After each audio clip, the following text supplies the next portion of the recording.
Hey everyone, I'm working on make minis in HeroForge. This week's mini is a Tiefling Sorcerer. I actually made this character for a D&D campaign which was supposed to be like a pirate themed, and I had like an idea for a captain of the crew who is an Aberrant Mind Sorcerer. So Aberrant Mind Sorcerers, they're able to cast some of their spells without making any indication that they are actually casting spells. And usually they are connected to aberrations in Dungeons and Dragons. I didn't really want to play a sorcerer that is connected to aberrations, and originally at first I was thinking of playing like a sort of a siren character that is able to like psychically manipulate people.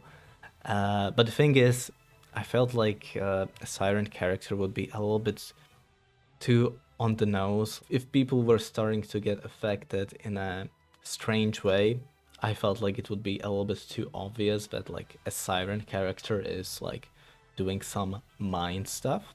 So instead I kind of like landed on a tiefling character, and this is specifically like an Incubus heritage as an aberrant mind sorcerer, as like an explanation for why this character has like these psychic powers, let's say.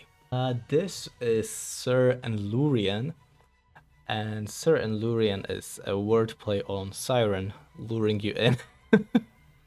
I know it's a bit crass, but I like his name, and I really like this mini. I think this is like one of my favorite minis that I made. He was like very difficult actually to make, and we'll get to that later. But yeah, let's talk about some special things that Sir Enlurian has. One thing that I want to talk about that Sir Enlurian is on is the staircase. Now the staircase is just kind of supposed to be like a sort of a suggestion that Sir Enlurian is on a ship. The staircase is actually made out of wooden sensor bars that HeroForge has. So if I like take this one out, you can see it's quite huge. And when I return it back, it looks like this. And then we have like one sensor bar here. And then we have like a sensor bar here. Yeah, some of these are like enlarged and some of them are like that. And the good thing about like these sensor bars is that they don't really cost a lot of points. And I also have like some things, like thingies here. These things here just are there to like support the staircase, you know? Like without it, it would look kind of like this, and that's not exactly ideal. So it's just some sort of a support. Yeah, and like these rocks are just like something to break up a little bit of these geometric shapes.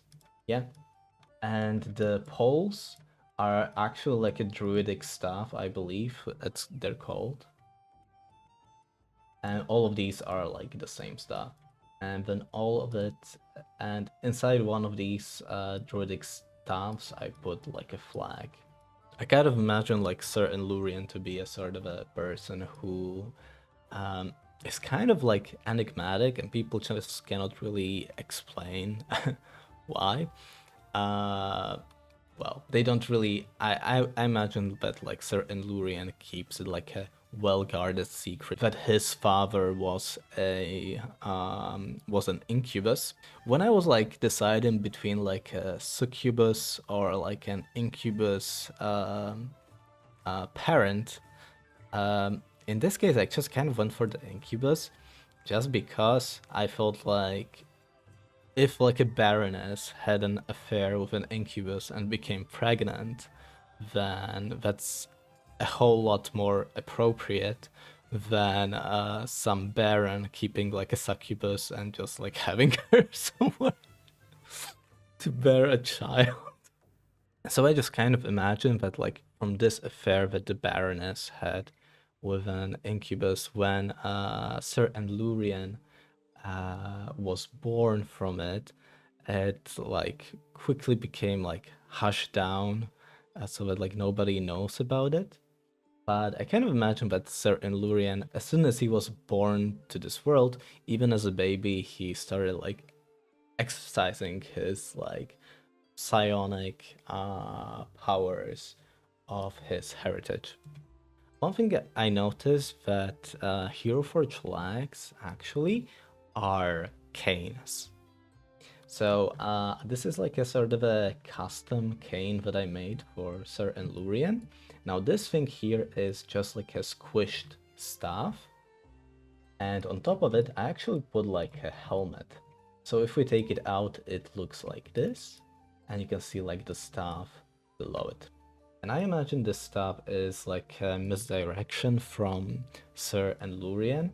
Now, he makes it look like it's like very powerful, but I actually just imagine that for his spellcasting needs, he is using this ring.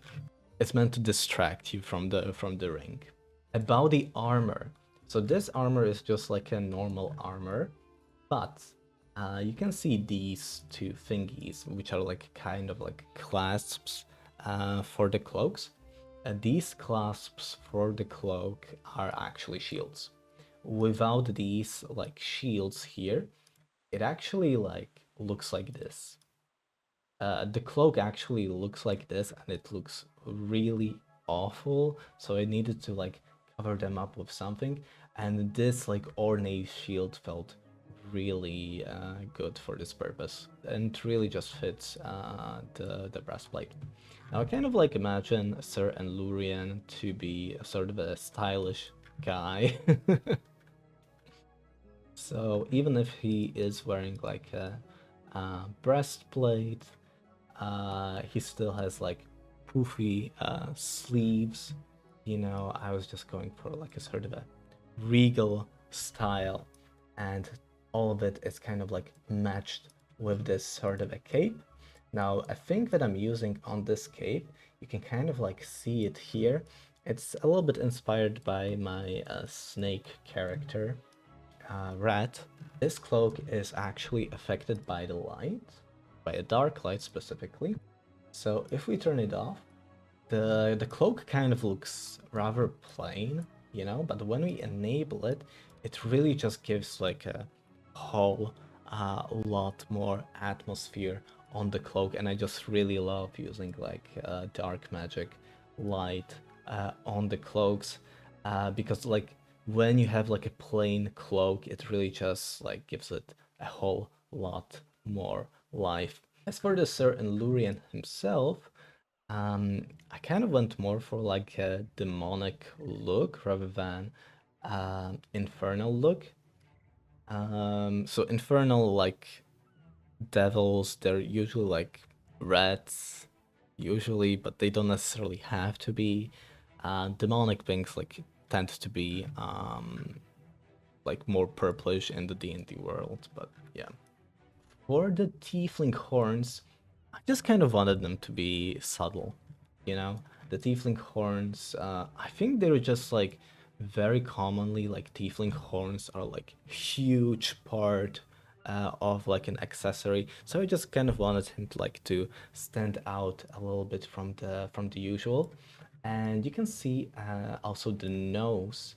I wanted the nose to look a little bit beast-like, to have like sort of a beast-like appearance, and also I just wanted to make the face like look relatively like attractive and like well kept, but also to have like these like bestial markings. Now these bestial markings here are again like a combination of like strong steady features that I have here, but you can like use it for with any head really, and I'm combining it with rounded fungal features. So really just like whoever made the fungals in HeroForge, they are absolute goats.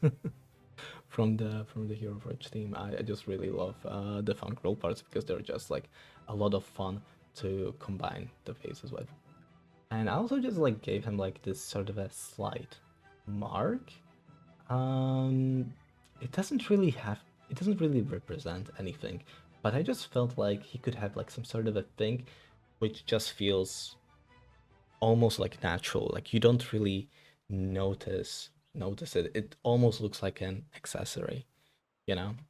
Now these socks are quite fun. I really love them. The thing to know here is that one issue that I had with these socks, you can see like these patterns, right? So that's just like me applying like a decal to these socks. But what it actually looks like without this thing, it looks like this.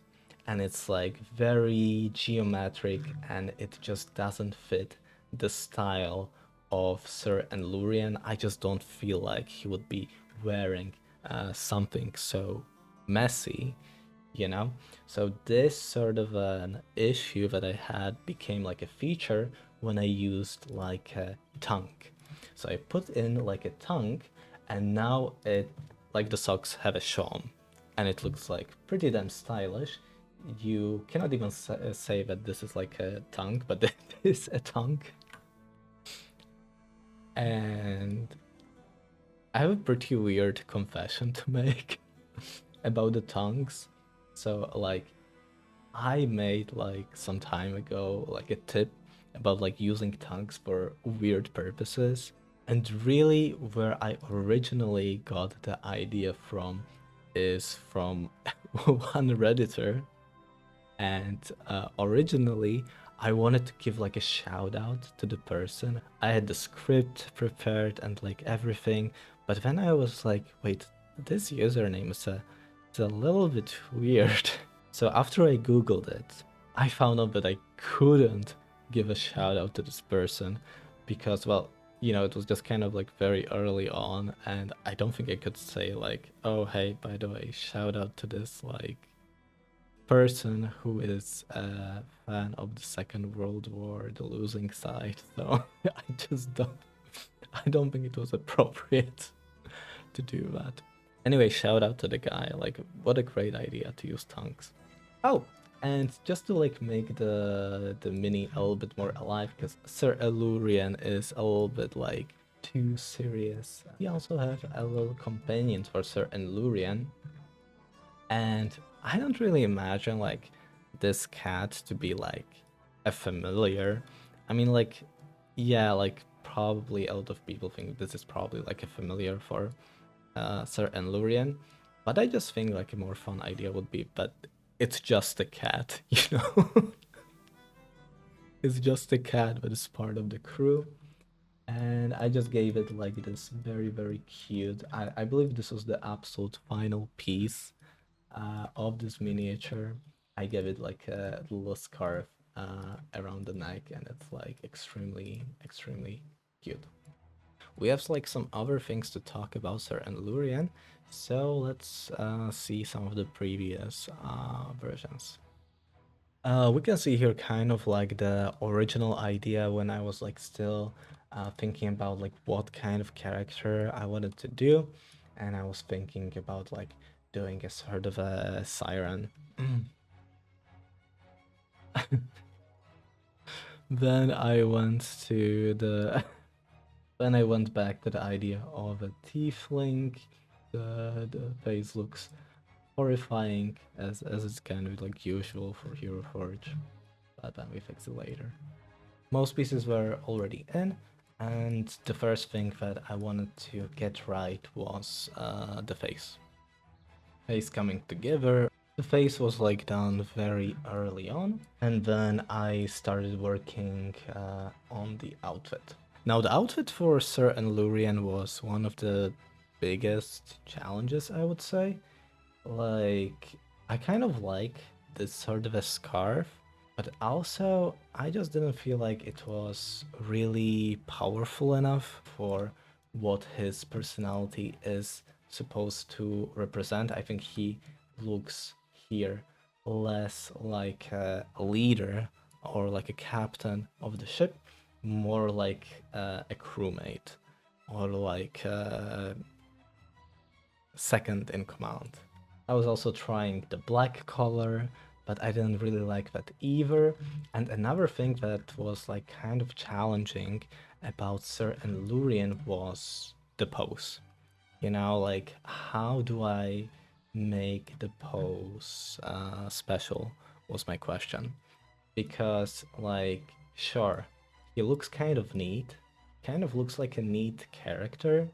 I don't feel like at this moment this mini was living up to my like god tier standard that I was like trying to put off at that time. And I felt like I could do just something way better.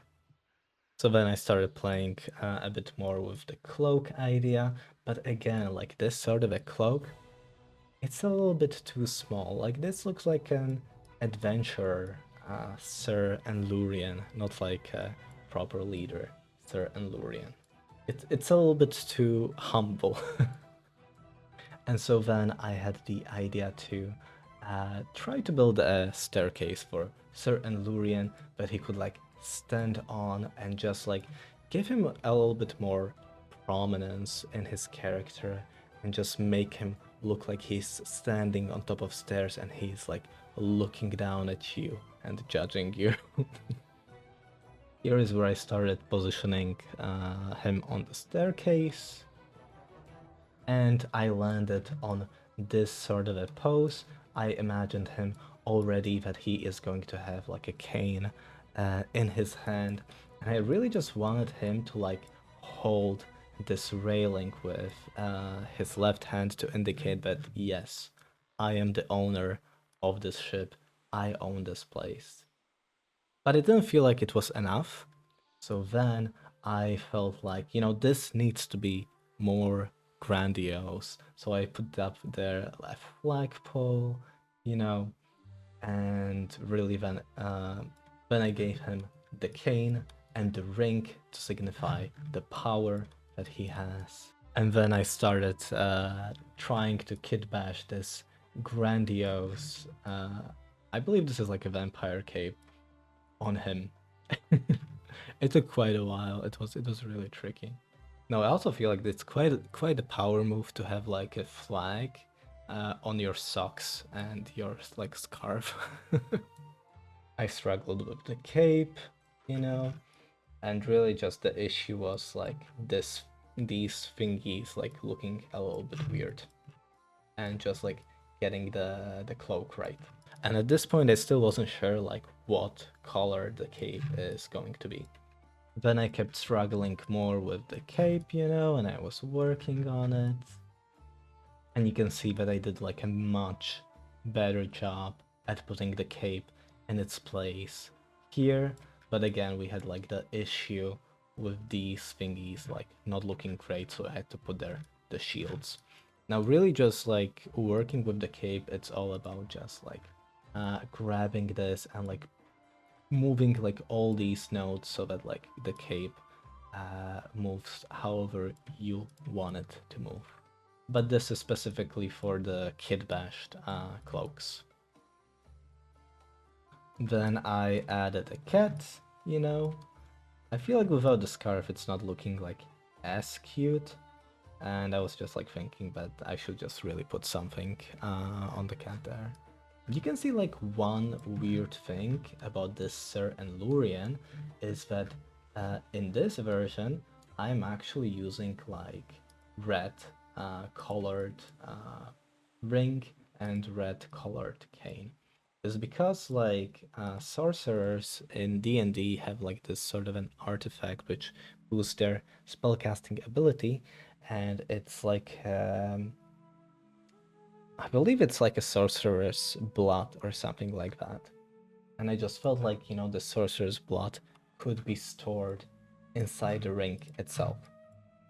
But then I kind of like decided to change the color to purple, and I will explain shortly why. And really just like this change from this red color to purple color was a last minute thing. And I want you kind of like to look at this version of Sir Enlurian and just kind of like focus on what your like mind focuses on. And as a thought exercise, I kind of want you to do the same thing and look at this Sir Enlurian and how he looks. So the thing is, the reason why I kind of decided to change up this red is because when I look at this Sir Enlurian, what my mind seems to be stuck on and focuses on, at least that's how I feel it, it's just stuck on the color red, you know? I feel like there's just like something inside of our brains which just inherently has something inside of them that is like, uh-oh, danger, there's blood somewhere, there's a pure red somewhere. This is danger. I should be focusing on the blood. I should be focusing on the red. You know? So I just kind of felt like when I had like these red features here, like my mind just focused on these two things. But when I changed it to these purple things, to me it feels like okay, like my mind briefly, like this is still like the first thing that kind of like pops, especially like this ring against like the white gauntlet. It really just kind of like pops, but then like, okay, it's just purple, you know, that's that's the first thing that my mind sees. And then after that, it kind of like unfocuses, and then it goes like by the lines up the sleeve, then it like lands on the breastplate, and then it finishes on the face of Sir Enlurian. So we just kind of like traveled like from this ring up to his face, and he's like looking down upon you. I just felt like it was like way better than the red here. I'm actually kind of like curious what you guys think about that theory or not, but I think that's why I just kind of prefer this version of Sir Enlurian. And that's about it, honestly, for Sir Enlurian. I hope you guys enjoyed the character. The next topic on the channel is actually going to be my Patreon and also like any commissions, you know? So if you're interested in that, make sure to stay tuned. All right. Thank you guys so much for watching. Take care and bye bye.